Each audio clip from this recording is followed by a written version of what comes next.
يغيرون شعار وتيشيرت، لا لعيبه يغيرون ولا جانب، بس يغير الشعار والتيشيرت، يقول النادي فيه سحر. ما يا اخي وش سحر؟ وش سحر؟ نلعب انفسنا احنا، هذا نادي ما شلون يسحر انت؟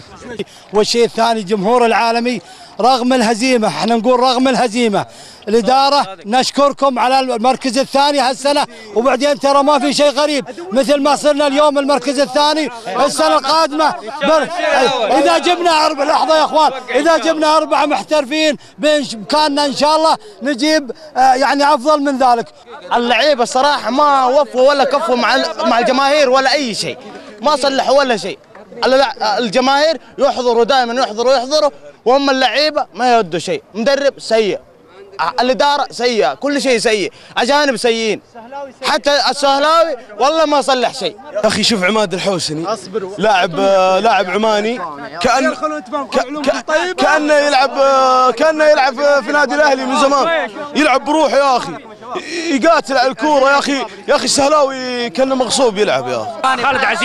خالد عزيز كم له مباراه ما لعب، ينزلها اليوم مباراه نهائيه. السهلاوي ايش سوى اليوم؟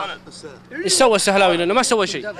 اللعيبه الاجانب يصنعوا فارق في اي نادي في العالم، حتى العين كان السنه اللي فاتت التاسع والان بطل الدوري، العين بطل الدوري الان. اللعيبه الاجانب عشان كذا ما بقول حسبي الله ونعم الوكيل، حسبي الله ونعم الوكيل على الاداره. اولا مبروك للاهلي، هذا مجهود موسم كامل، احنا ما سوينا شيء، يعني حرام ناخذ هالبطوله بكل بهالبرود اصلا، وما نبي نغير فيصل ولا السهلاوي ولا نبي الشركات، بس ما نبي دراسه، نبي الشركات من حقه حقيقه.